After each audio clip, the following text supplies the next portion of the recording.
ఓయ్ మీసాల పిల్ల,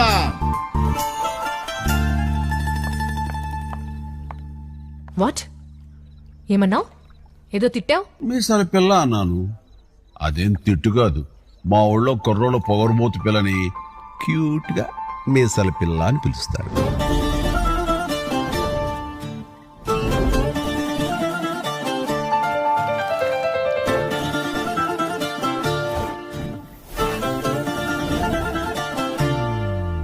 ఏ మిసాల పిల్ల, నీ ముక్కు మీద కోపం కొంచెం తగ్గాలే పిల్ల. మీసాల పిల్ల, నీ ముక్కు మీద కోపం కొంచెం తగ్గాలే పిల్ల.